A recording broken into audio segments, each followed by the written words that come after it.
What's up, everybody? Thanks for tuning in to The Standard. Today, our guest is Coach Zack Zillner, the Director of Sports Performance for men's basketball for the University of Miami.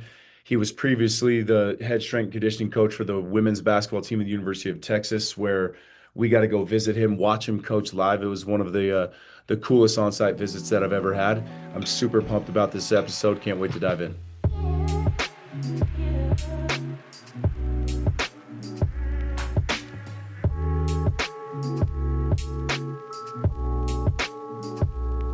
Hell yeah, man. Well, we'll roll to it, man. How's Heck Miami? yeah. It's good, dude. Like it's totally different than Austin, but like city's really cool. Like the team's great. It's just like getting used to the new situation. Like you've been somewhere for so long that like you have your system, you have your people, all that kind of stuff, and now you're just like trying to figure it out again, Right. like starting from scratch and all that kind of stuff. You got a good spot where you're living, like you enjoying it so far? Yeah, we're close to campus, like right on the edge of Coral Gables. So technically it is Miami, but like if I walk across the street, I'm in Coral Gables. So I'm like without traffic, I'm like 7 minutes from school. And then with traffic, whew, never know. Never know. I love it. So Dan, my last guest, Dan Paff, we finish everyone. This will kind of give you a little forewarning to it, but we finish everyone with a question for the next guest. And so you got one from the legend Dan, and sure Oh, enough, it's geez. yeah. But I actually think it's a good one for you because I think it's you'll have a good answer on it. But his is who's in your network and how diverse is it? Um, he talks about being a lone ranger all the time and how you're not going to get to the top of the mountain. And I feel like even just how much you've helped me and stuff like that. I thought it was like a good question for you on that one. Yeah, I think actually, it's funny you asked this. I was on an interview earlier today and they were asking me about the podcast and the guests and the benefits and all that. And since, being able to start that, it's opened up my net quite a bit as far as obviously people in the performance sector, but people in the business setting, private sector, collegiate pro, everything. So it's kind of opened me up to get to ask questions about, if I have a business related question, like I got a business guy. If I Right. have something down to like fascia stuff or baseball, basketball, whatever, like um, it's afforded me the opportunity to ask more people. But like my close network, it's mostly just like I think this is good and bad. I think it's like-minded people in the sense of not the same training methodology necessarily, but the same like standard of excellence of like trying to push for that 1% all the time. I think all the people I keep in my circle aren't people that are complacent with where they're at. Like they're not Yes. coaches that recycle the same program or don't try to learn anything or whatever. And I think just keeping people around you, even if they have different thought processes, the same engine of like, yo, I need to try to find that extra 1%, 1%. And, Yep. they'll talk shop and, find people like you guys. Like when you guys came down and visit, that was so awesome for me to get perspective of what you guys do and how like similar and different it is to what I do. And, it can help both people. I'm convinced. I think it's crazy how, I mean, you got to do it the right way, but if you just ask how many people are willing, especially in our field, I feel like most of the people at the top, not considering myself, but I'm saying with you and a lot of these huge mentors and stuff like that, like nothing's hidden. It's like nobody has secret sauce. Nobody's trying to, oh, I can't tell you what I do because I have this. You know what I mean? I feel like anybody at the top is always willing to share, and if you bring it the right way, you know what I mean? Um, Sure. so I'm trying to mentor my young guys and the coaches that work for me and stuff like that too. It's like sometimes they have these questions or wish they could. I'm just like, man, just reach out. You know, I mean, they might not respond, and I think if you do it right, I mean, you're probably getting bugged all the time, but I mean, if you do it the right way, you know what I mean? I think that it's a something that's huge in our industry that I don't think you get to do in a lot of other industries, you know? Well, especially when you are like a younger coach reaching out to people, like you need to conduct it as like a potential interview. Like you never Yeah. know Right. uh, who you're meeting with and who they know and where it could put you. And you could either spring launch yourself 10 steps forward with, an on-site visit or put yourself 10 steps back. So it's been interesting of like mentoring these young coaches, like to what you said about kind of the execution, the soft skills behind advancing. I think we got to go to Texas a couple years ago and watch you like live in a session, and that was like one of the coolest coaching visits we ever got to see. Because, and that's kind of what I want to get into today, some of the practicality of things. But the thing that stood out to me the most, and I think to Wyatt and Cherry, our media guy, I think it was the relationships you had with your athletes, and how dialed you were with that, to where it's like you made you made touch points with every single athlete. Every single one of them was different. You had a feel on how they were doing. We were super lucky to be there when your girl got cleared coming back off of an ACL, and just watching that Of course. Yeah. emotion. That was crazy. That emotional response. You know, so you obviously wouldn't have been at Texas for as long as you were, got to that level if you couldn't do that. Now switching, from females to the male side of things, and now coming in, I think you have a pretty new coaching staff all around, right? Everybody's brand new. And now completely different environment. How do you start building those relationships again? How do you start getting, I think, that trust that you have with all of your athletes, again. Yeah, I think it's day by day. Like our athletes give me shit. They're like, when are you ever gonna turn down? Like you're always excited, ready to go. The other day, one of the women's basketball players asked me, she's like, what are you so excited for? And I was like, what do you mean? She's like, you're always in a good mood. I'm like, look what we get to do all day. Like I get to wear shorts to work, hang out with young people chasing their dreams. Like, do you get a better environment than that? And I think when they see how hungry and invested we are in them and truly, we care about it, like the relationship's easy. You're with them every day for, I see them more than I see any of my friends or family or anything like that. And I think those certain touch points of finding out, obviously, what they want to excel in on the court, and then like what do they want to excel in their personal life? Like what are they into? How can I try to interweave those things so they can connect? um I think once you get to know like the whole person, it makes the rest of the job super easy. 100%. One thing we teach here and try to be intentional about, but it's so easy to miss, is to talk to them outside of sports. You know what I mean? Like talk to Absolutely. them about something else, especially most of our level is that high school age and the lower collegiate levels, but to where it's like parents pushing on them, coaches pushing on them. You know what I mean? Like they might you just be pressured and things all the time, to where it's like with us and being in the weight room instead of in competition. To ask them something outside of that, I feel like it just breaks down the walls so much, and to where like every time I get a new coach, usually they have it naturally, but it's like, hey, this is something we have to do with every session. No, it makes Um, it a lot easier forward having like a relationship with them. And that doesn't always mean like, I feel like the older I get, the less I have in common with them, but you will have certain things in common. Like you're both kind of pursuing the same goals. You're just at different stages of your life. So, no, I think it's my favorite part of the job. when you're working with the basketball is known for not loving the weight room, right? Yeah. Basketball players, especially, hey, knees hurt all the time. Hey, not trying to mess my shot up, or you know, you can play basketball 365 days a year wherever you're at, right? Because you could play inside and on the court. Mhm. Uh, how have you got wins with those, to where, because I mean, even like when the girls team that we had with you, you could tell some were crazy experienced in here, and other ones were new, long levered athletes, haven't been in there very much, but everyone's intent was through the roof, even if they were doing something different. Maybe give me a little framework on how you get those buy-ins, especially with in the basketball world, which sometimes is a little tricky in the weight room. Yeah, I think it's like finding their why. And, I had one of our athletes when I first got to Miami, like he didn't really like lifting heavy weights. Like it was like, I'm gonna pick something that I can use for 20 reps, but I'm gonna do it for 10. And I was like, yo, where are you trying to go with this basketball thing?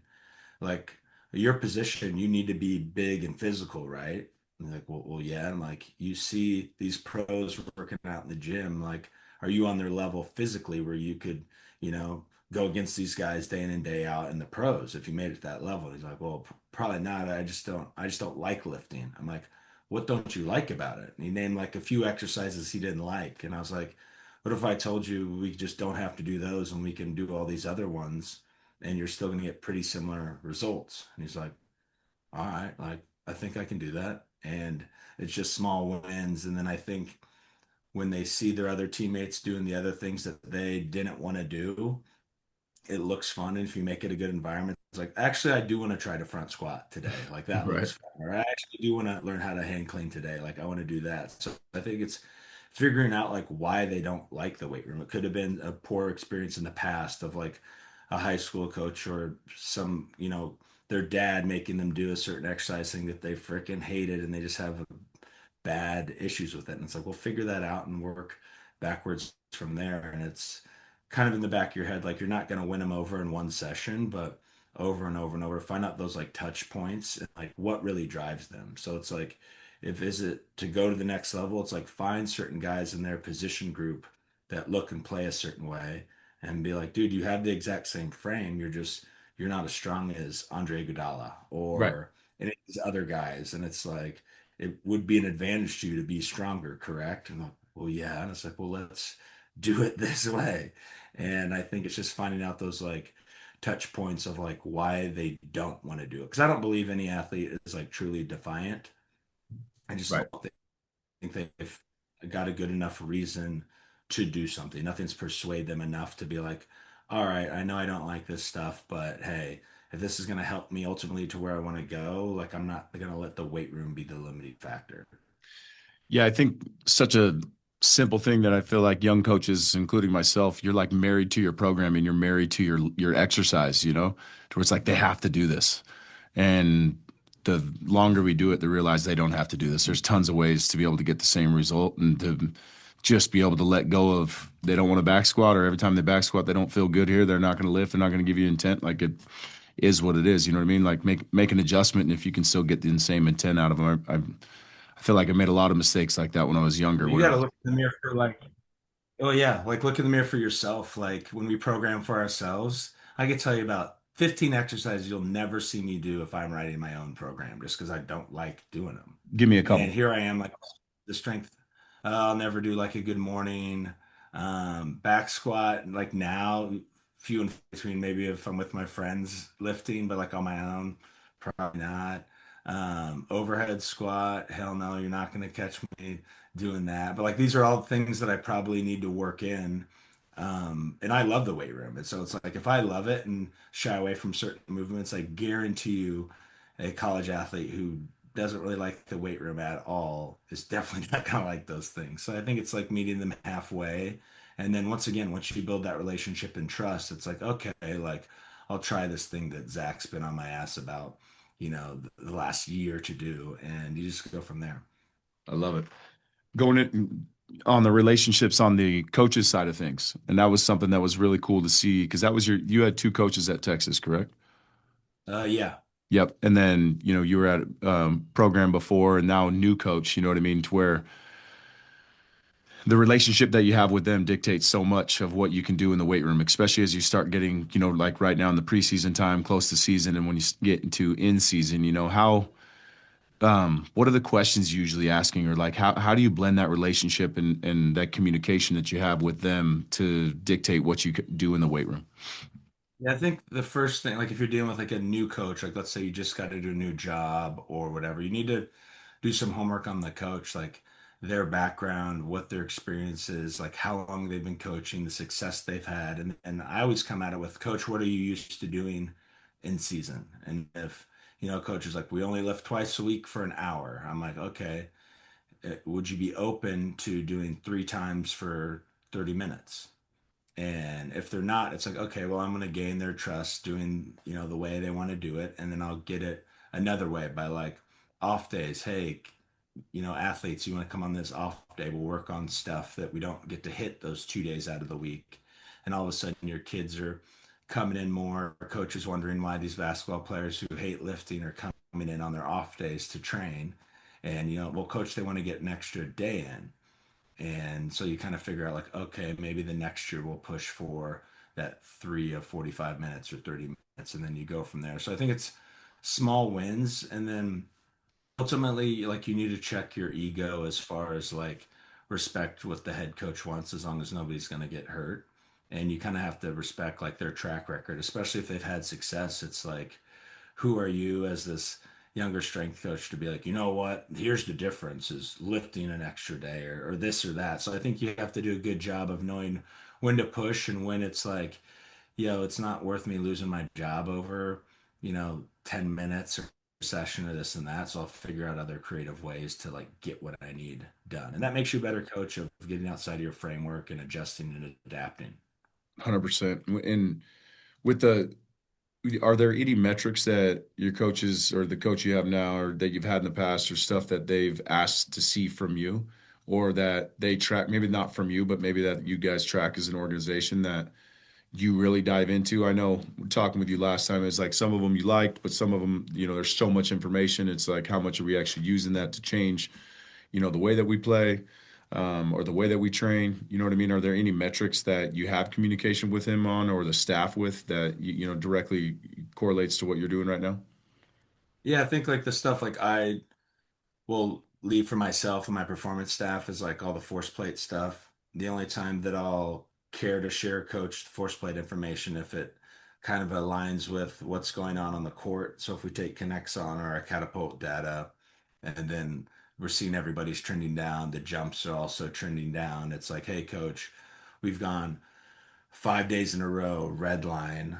Like we can keep going for a sixth, but these are the things that may happen. This is what I'm seeing with your top players. And then another cool thing you can do is once you get started playing, if you notice trends of like, weeks where we go red line 3 days in a row before a game, we lose.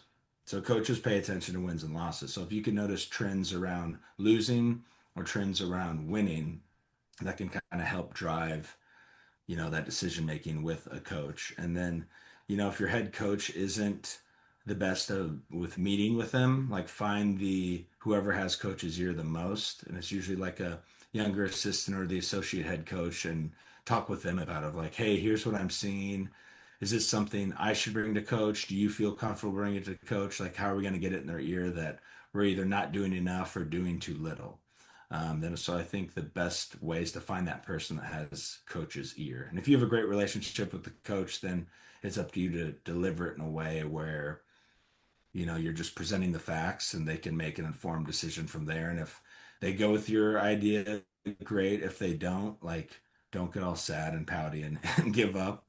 You're just giving them the information. I love it. I love it. That's huge. How often do you guys jump? You jumping every day? We'll jump pretty much we'll do like just a regular counter movement jump on like Tuesdays, and then we'll do like a depth drop on like a Thursday. And those usually are more like high, either strength days or high RFD type days. And then we'll get all that. And usually in season, it's a little more frequent. It just depends on where we're at, kind of feeling the feel of the room. Like if some days we go in and we're planning to jump, and I know everyone's like, I don't want to jump. Like we've all had those days. It's like, all right, guys, we don't have to jump today. Next week we'll jump. Like it's fine. But I think the big piece with the jumping is like educating the athlete on the why behind why are they jumping. And Right. I think if you take like an individualized approach to each athlete of, hey, you jumped this way, this is why you're doing these certain exercises, this is why you're doing these mobility exercises or these stability exercises, I think athletes will take it more seriously because they know it's tailored to them. But if you're just jumping athletes and putting everyone on the same program, it's like, coach, why are we doing this? Like, what are we doing? It's And not changing anything. if I was the athlete, I'm like, you're not doing anything with this data, so like, why even jump? And so I think you have to sell it to them, educate them on the why, and then implement it. I love it. When kind of getting in the nitty gritty on the this is what I really want to pick your brain on the your basketball philosophy as far as the S&C side of things goes. So like I know it's tough, especially the new landscape of players not being there for 4 years in development and stuff like that with the NIL and stuff like that. But say you had a full year to work with a basketball player. I know your online programs are insane as well too, and you're planning them around preseason, in season, off season and stuff like that. What are some of the movement qualities that you're always chasing? Like what's something you're like you always have to take account of these areas or capacities or anything like that that you always have in your program? Yeah, I think for basketball players, especially when you get to this level, like there's a certain archetype of what they look like, at least the good ones. Yeah. And like short torso, long limbs. And Yep. so I think the biggest goal is like finding exercises that pain-free exercises that they can load in a, proficient way in order to drive adaptation. So like we're throwing in the summer like the kitchen sink at them of like, does it look better with single leg, bilateral, front squat, back squat, safety squat, leg press, whatever. And then finding these movements that they fit in better with, these shapes that look better, and then driving that throughout the year. So you'll find some guys are really good movers and you can throw any exercise under the sun and they're fine. And then other guys, it's like, yo, the only thing he can do for lower body is split squat and trap bar deadlift. And it's like, well, we're going to get really good at split squat and trap bar deadlift. So I think it's like finding those positions, I guess. And then looking for like weak links in the chain. So what are things that could potentially hold them back from being durable on the court? Okay. Our only job in the weight room is to build their capacity to play basketball at a higher level.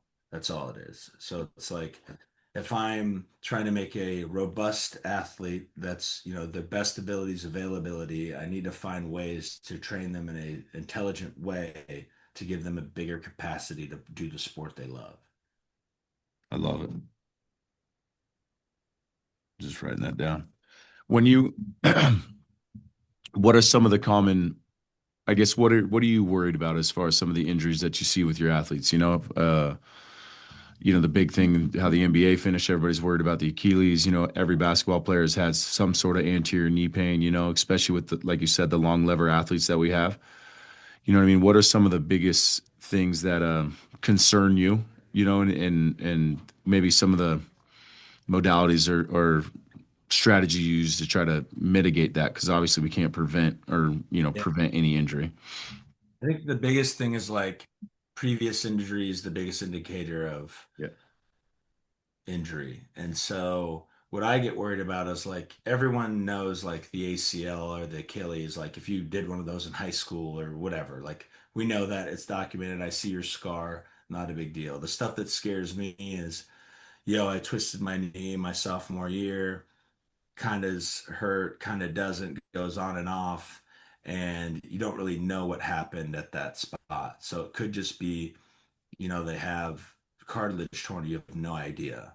And it's, oh, it was just a twist, or I just tweaked my back a little bit. And it's like, well, what's really going on there? So those are the things, honestly, that keep me up at night of like a guy comes down funny, but like still plays the rest of the game. And, they're like, oh, he's fine. And it's like, well, what actually happened under the hood that maybe we don't know? And you can't image everybody, and that would just be ridiculous. Yeah, But right. stuff like that kind of tweaks me out. But it's just like taking inventory on things. So that's why the touch points and relationships are so important. Of guys can come in. I always tell them like, hey, if something's bothering you a little bit, like I might give you a little shit, but like we can work around it. So like, let's not do an exercise if you have pain in your patellar. Like we can do a million other exercises and find different ways to load it without causing pain there. So let me know, and then let's stay on top of that stuff. And so I think the biggest thing, especially for hoopers, is like foot and ankle complex. So with stuff like that, we always hit something foot and ankle every single day, no matter if it's a light day, hard day, whatever. Like we're always hitting something with that lower leg complex to try to build that up. I think part of it is I snapped my Achilles a couple years ago, so I took my whole 14 months recovery and read a whole bunch about the foot and ankle complex and how important it is up the chain, and then working with some athletes who had ACL reconstruction, how important the ankle played a role in rehab and everything like that. So I think everything, doing some sort of modality for your foot, lower leg complex, and then especially for hoopers, like Right. stay in front of patellar tendinopathy, whether it's an issue or not, like chances are it'll eventually become something. So why not just be proactive with it? And then our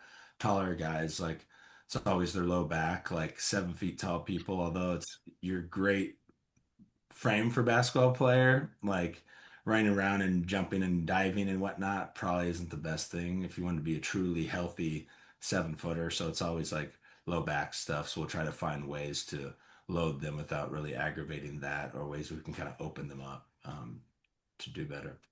When you tore your Achilles, I bet you learned a shit ton, right? Like, what was one of you said you were reading about the foot. What's maybe a book or two or somebody that you kind of dove into on the foot? Yeah, so David Gray, Tim turned me on to David Gray, and I was read all his stuff, bought his courses, Smart as shit, deep yeah. dove into it. Yeah, and then did that for my rehab. Like majority of his stuff, I read the book Sweet. called What the Foot. That's a little more dense and everything. But yeah, and then I was my guinea pig, so I think it made me rethink how rehab should be. I just think it's regressed form of training. Yep. So how I did mine was basically like I would pick 3 exercises, do them. If I had swelling or pain the next day, I knew I do it a little too much. If I didn't, I would add like another set, and basically till I would get pain or swelling, and then you just pull back. Yep. And so I just kind of look at it of, just keep pushing it just like training, but be smart with it. And you just use outside cues as far as like you shouldn't have pain, and then swelling is usually a sign that, you did too much. So Yeah, the biggest change for us that we've had is when anytime we have an injury, our goal is like how close can we get to the competition speed? Which if they're 2 weeks off of an ACL, okay, can we walk perfectly? Right? You know what I mean? Like maybe that's the closest we can get to it. But it's like if we can run earlier than the timeline says, or if we can move a little bit earlier than the timeline says, because we have no pain, they're in a safe position. They have, the next day there's nothing bugging them. We're going to keep pushing the needle, and we've had a little pushback here sometimes. Private sector, for dealing sure. with it's tough for us because there's so many different people talking, and I think everybody has the best interest in the athlete, but we're trying to do things a little bit different, similar to like the Path and Murdoch and Matt Jordan and stuff like that, to where it's a little new here. But our biggest goal, hamstring, ankle, patellar tendonitis, whatever it is, it's like, what's the closest we can get to the same intensity that we can get to in the sport with zero pain or a minimal amount of pain? We're okay with a little pain. And like you said, as long as we didn't go backwards the next day. And we do sometimes. Sometimes it's like, oh shit, and you blew up. We went too far. What did we do? What can we take away? What can we adjust? And how do we move forward? I think it's good, and because you never know, like people progress at different stages in rehab. Like you usually like start out getting really good, and then you'll kind of get to like a sticking point, whatever that is. Some people it's 2 weeks out, some weeks a month, some people it's 5 months out. And so you never really know. And then you kind of like work backwards and figure out what is that limiting factor. Is the load? Is it the volume? Is it the speed at which we're doing things? And then if you have things, in a concise way, like you can Right. figure out where that probably came from. Right. To go back to your training philosophy, kind of, what's something that maybe is different between off season and like the preseason? I know when we're in season, it's almost survive in advance. Let's stay on the court and let's try to keep the strength that we have. But say like in the off season where they actually have some time to grind compared to, you're about to get into where they're about to start practicing as hard as they can and starting getting into games. Like what are the biggest differences for you on volumes and intensities?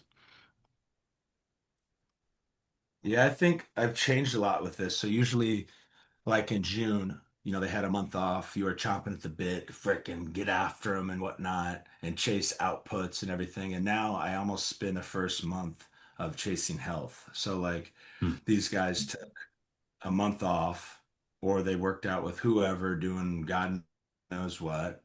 And they're fresh and everything. What I don't want to do is bury them right off the bat. And so it's more of like a slow cook approach of like, let's worry about getting in great positions with high intent, good execution. And it's almost like you're dangling the carrot in front of them of like, I want kids at the end of the 2 to 4 weeks, wherever, these guys are at, of being like, Coach, when are we gonna like, can we add some more weight? Like, I want to add more weight. And you're just like, all right, now I know that we're doing Pushing it. things right. Yeah. And so it's like until the execution of everything's where I want it, then we'll move on. And so basically it's like around end of June, like 4th of July or that area is like when we really put the pedal to the metal, and then we'll send them home for that week. And then preseason, once again, it's like build them up again. Like I honestly want jump numbers and everything, not going up because I think we have more in the tank that we can do. And then as we approach like our 20 hours, we'll start pushing things back. Usually the volume with everything back will still keep the intensities pretty high. But yeah, I think the biggest thing I've changed is probably that first couple weeks of summer of like easing them back into it. Like before, you should have seen me. I was freaking typical strength coach of like first day back, like let's freaking go. Bury And them. yeah, Yeah. I think, I've gotten smarter with it because you'd find after that first 2 weeks, like these guys are freaking dead. And the new thing, not new, but like it used to be in the summer, I would have 8 hours with them. So they'd have no basketball. So I'd be in charge of conditioning, weights, everything. So you could really control everything. And you would need it to be pretty hard because they didn't have the stimulus of playing actual basketball practice. And now, since we are practicing basketball, it's like, okay, like let's be smart. Like basketball is still the priority. Coach is probably not gonna go easy because he hasn't seen these guys for 6 weeks. And so it's like, let's feel it out, get him through that first 2 to 3 weeks, and then pedal to the metal, basically.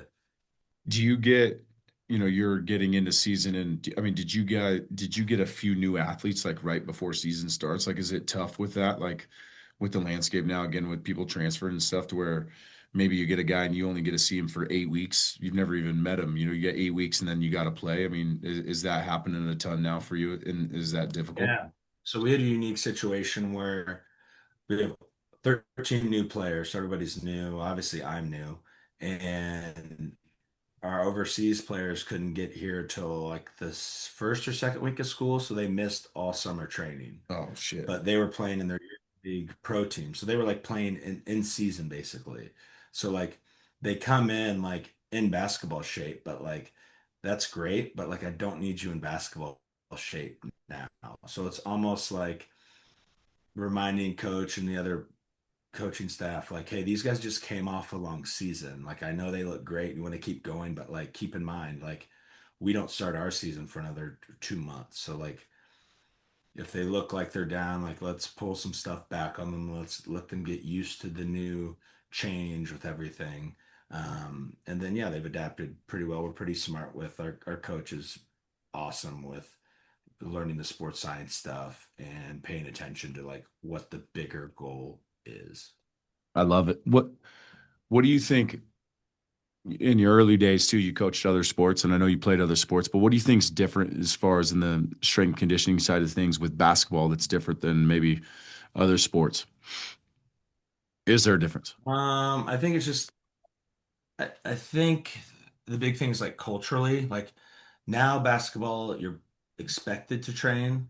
I think they're like right in the infancy stage of like basketball players know they need to lift weights. Like I think the misconceptions of like ruining your shot, make whatever you want to, whatever excuses were 30 years ago, I think are like pretty much out the window. Like you might have some old school dad or something like that. Yeah. Um, but I think the new age is like, okay, I know I need to train. And now it's like, okay, how do we disseminate what they see online of what basketball training is like mini band or jumping with Vertimax or whatever? And how do we explain to them like, no, we need to use things that we can progressively overload over time in great positions to get you what you want. And I think it's just educating them that of like, hey, I know you did Vertimax workouts in high school.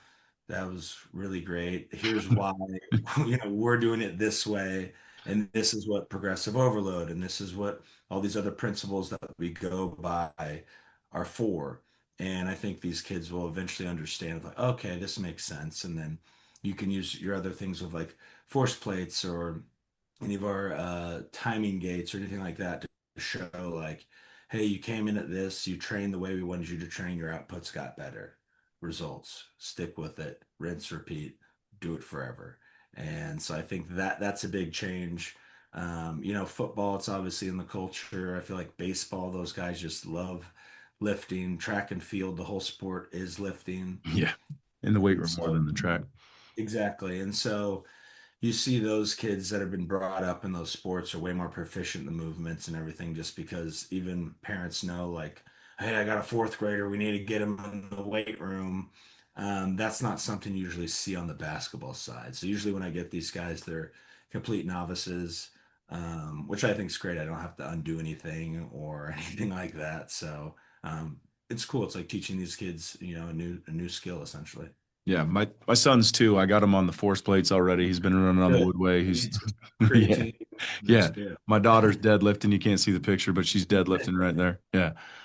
Uh the I know it a little bit, but I'd like you to maybe talk about it. Your 30-minute workouts that you have in season, and for us to be able to watch that with the Texas team was awesome. Our situation with our college programs is a little unique where we don't get to be there as often as you with the practices and everything like that. But what's your philosophy around the 30-minute sessions and what you're trying to get in with those sessions? Because watching that live and how they came from practice and how you did that was I just love the Yeah, I flow of think that.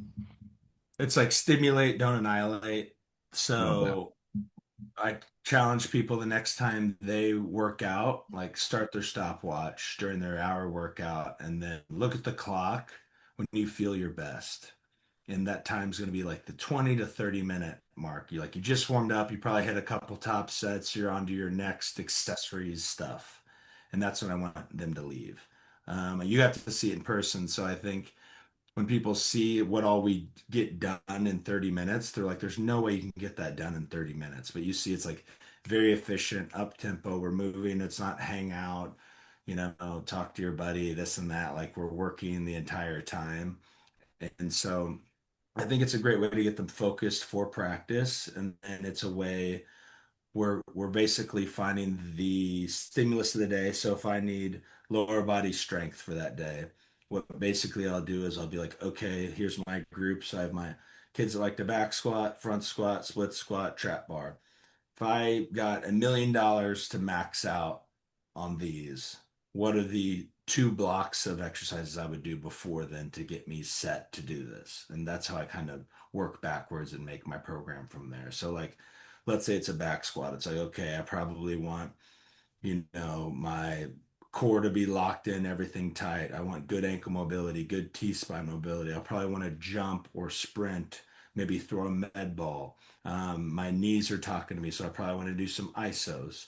Um, I have a groin issue. Maybe I'll do some Copenhagen's to help with that out. And then once you knock out all those, boom, you're ready to back squat. And then you feel a whole lot better. Kids already know, like, yo, I just got 5 sets of two, and my last 2 sets are the heavy ones. Like, easy. So I think it's not this like daunting list of Right. like, we got an hour lift and it's after practice and blah, blah, blah. So that's the beauty of like that 20 to 30 minutes before practice. And we educate the kids on like they know the furthest days out from the games are heavy and it gets lighter as we approach the games. And they'll be like, yo, it's our power day. What we got cleans or snatch, what we got? And then so they're already locked in before we even start. And so they're wondering what their numbers are, what speeds they're gonna hit, all that kind of stuff. And you've seen it, like it turns into a pretty competitive, fun environment. So they get that out of their system and then they head to practice. And so I Yep. think that beats any dynamic warm up you can do. And it gives us an opportunity to keep working on those attributes that we find important at the end of the season. Is that how you deal with like the biggest thing I all my coaches wanted to ask from you was, load management, in season, because that's always the toughest thing with lifting. But when we were watching your sessions, it was the same thing. Like it was up tempo. There was so much for each joint. It was awesome how you worked through everything. But then you still did have two primary lifts where again the volume wasn't crazy high, but it was like they were touching, which you could tell was a pretty close to a maximal effort on two Mhm. things that you found important. We got to see you, I think right before season started, maybe at the beginning of season. How does that adjust as you go? I mean, there's obviously days they're in the red, but if they are feeling good, I mean, are you still pushing that load all the way through season? Yeah, I think that's the beauty of it, of like you get this many touches with an athlete. So if they inevitably come in one day and they're like, Coach, I stayed up all night studying. I skipped lunch. I'm probably dehydrated. Like I'm not feeling a heavy back squat today. It's like, all right, well, this can be your get out of jail free card. Like, let's hit some ISOs and see how you feel. And if you still don't feel like you want a back squat or whatever, cool. We'll just chalk it up as an L today. When And did you when did you start making those adjustments? Because like that seems like just so common sense now to you and to like where you're just like, cool, we'll just make an adjustment. But there had to have been a time when you were younger, GA or your assistant, where again it was like all about my program, and you want to motherfuck the kid. What do you mean you didn't absolutely. eat lunch? You know what I Yeah. mean? We still give them shit, and then you Yeah. just force them to do what you do, and then you realize I did more harm than good. Like the next day, they feel even worse than they felt today because of the shit I made them do. You know what? Yeah. I think I got so lucky in my internship days. So I spent 5 years interning under Hootie. So Andrew Hootie's like probably the best basketball strength coach, probably best strength coach And what? around. Yeah, And the things that I've learned, I just like take for granted. I feel like everyone should have learned those things. And like the little things I picked up from her of like the short lifting sessions before practice and the why behind it. So the reason why she did it was they were used to doing like 2 to 3 days for like 45 minutes. All the guys hated it. You know, it's a drag. They got this hour session before practice. We got to lift weights. And she was like, you know what? I'm tired of fighting them on it. Let's just make it 20 minutes. We'll look at the force plate data in a month. We'll show them that you don't get better and we'll go back to doing what we're doing. And I'm like, cool, that sounds good. That's a cool compromise. And we're probably still going to be able to do the right thing. And we noticed after those 4 weeks, like all the players got better and all the intent was higher and the outputs were better on the elite form and the guys felt better. And we're like, holy shit, like maybe this is the thing. Like you get guys that don't necessarily love the weight room and you want to keep them in there for an hour, like, why don't we just make it short and just kind of hold that over their head of like, yo, if you get in here and execute like you should, 20 minutes. If you don't, it's going to be 60 minutes. So it's like, what do you want to do? And then from that, you get higher intent because they know I only got 10 total squats. I can surely do that. And just like the brilliance of that and the ability to have all that knowledge that she has and still take input from the athletes.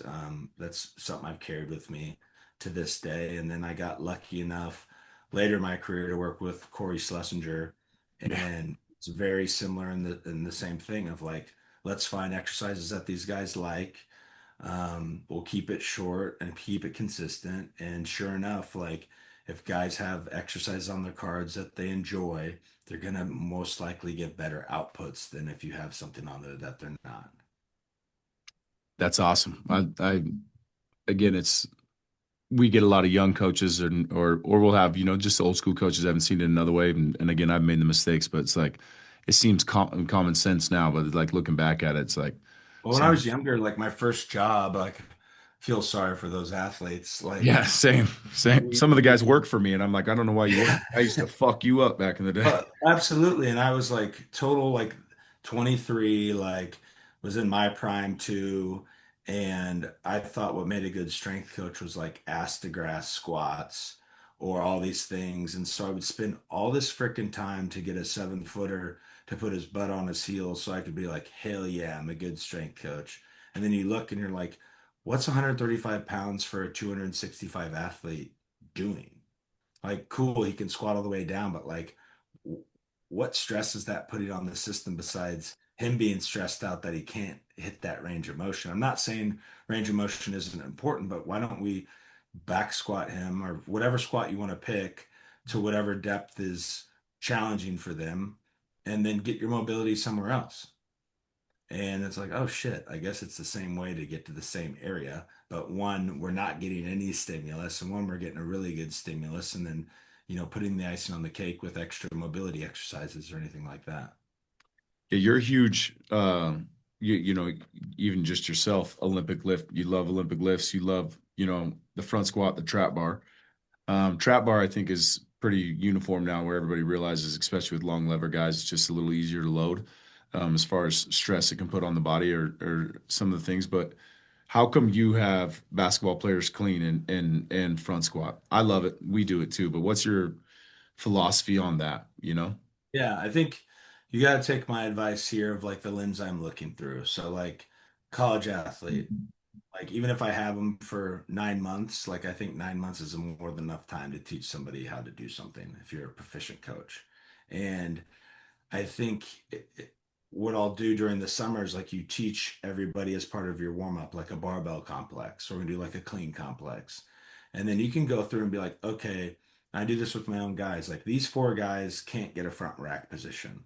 So I'm like, probably not going to clean these guys. Like we'll try to keep working on it with all these complexes and whatnot, but like it's not going to be my main driver. So if I already know that like his elbows get to here, he's never going to be in this position comfortable. He's just going to be a trap bar variation, jump variation guy, probably Sweet. his whole career. Unless he wants to come in extra and work on it, and that's on them. I don't care. But like you'll find guys that first day they've never Olympic lift or anything, and they're like, pop, and it looks good. And you're like, you know what? You're someone that we could take this and keep building off of. And so I think it's no different than any other exercise. People, for some reason, are either like, you have to be black and white on this issue. And it's like, it's no different than when you see guys that can't back squat. You're just like, well, you pick other variations. And Right. so I don't think you need to be married to one. I don't think in an optimal world, clean is better than a trap bar pull or whatever. You can make your argument either way. I just think there are variations in your toolbox, just like any other exercise. So I think I just like throwing them in there as something fun. And then as they either weed themselves into the I can clean group and they want to, or they're like, Coach, this freaking hurts my wrist. I ain't about it. And I'm like, cool. Trap bar's your friend. Yeah. And they know that. And whatever inevitably happens is cleans look fun, snatching looks fun. And so the guys are on the trap bar like, yo, can I come in on my off day and work on my mobility to try to do that and whatnot? And sure, we'll do that kind of stuff. So I don't think you're missing out if you can't clean.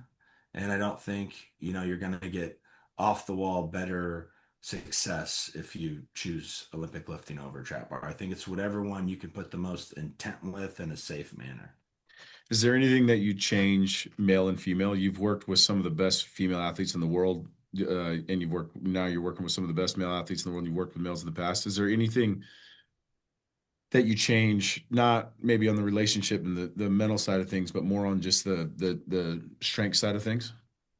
I think women's basketball players need to lift more. And I think we need to quit treating them like they're soft, delicate flowers or whatnot. Like you saw them when you came in, like they lift Dogs. just as any men's team I've ever had. So I think it's like keep trying to squeeze like strength, strength, strength out of these guys. And especially because most of them haven't trained before. So I think it's like keep squeezing that out. I think women, for the most part, they listen a little bit better. And so you're able to, teach more things quicker. With guys, usually your limiting factor with a lot of them is mobility restrictions, just can't get in the position. They're super wound tight. And so you almost need to spend more time getting them into those positions than like building strength. I think strength is something we forget. It's task specific. So like you might have this string beam guy that can windmill dunk from the free throw line but can't squat 135. It's like, well, he's clearly strong enough to produce enough force to dunk from the free throw line. We're just testing him in a weird way that he's not used to. And so it's like that's the more challenge of like find different ways where they can be successful in there. But I think, I mean, I love training both. I think they have their advantages definitely for both sides. And I think on the women's side, it's a lot slower to get results because you don't have testosterone of an 18 to 22-year-old kid. And so I think some of the best strength coaches out there are women's basketball strength coaches who can get big improvements in body comp or outputs or stuff like that because it just takes time. I think a lot of men's programs, like my dad could probably train some of those teams and those guys would still probably get stronger. But I think you have to have more of like a scalpel approach to the other side, which is cool. I feel like with us, or maybe not all the time, but I feel like some of our girls' teams, like there's always outliers, but the majority of them try as hard as they can all the time. And Well, what sometimes, I would do, and Hootie would say this all the time, like our men's team would be always better if our women's team was really good. The reason why is because they share the same weight room, so they see, and I can be like, yo,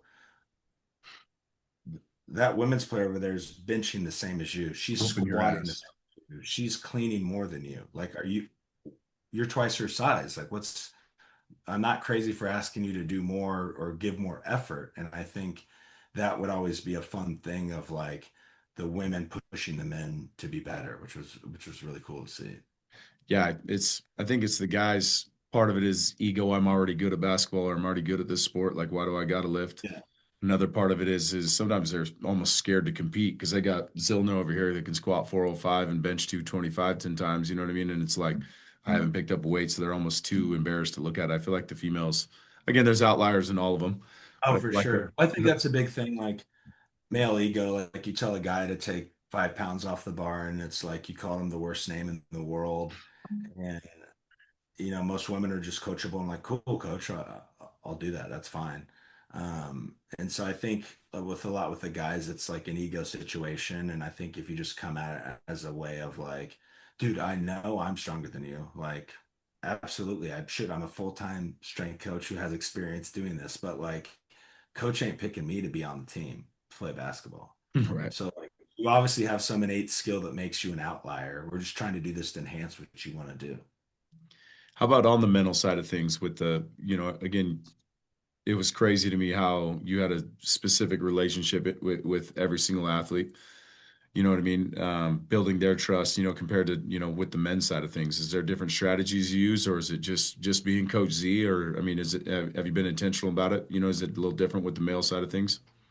Yeah, I don't think there's a big difference. I think like athletes want to be cared about and they want results. So if they know that you're somebody that cares about them and makes them feel better and play better, like why wouldn't they want to work with you? And you don't have to spend your time being cool or listen to the latest album or be up on the slang or whatever. Like they just want someone that cares about them. And I think when it clicks for them that you're like, yo, last night when I got home, I made a call when was thinking about your knee pain you were describing. One of my buddies is a knee pro out in whatever city. Like you think you want to try these things that he suggested that may work, and this kid's like, yo, this guy is outside of his time trying to figure out ways to help me get Right, better.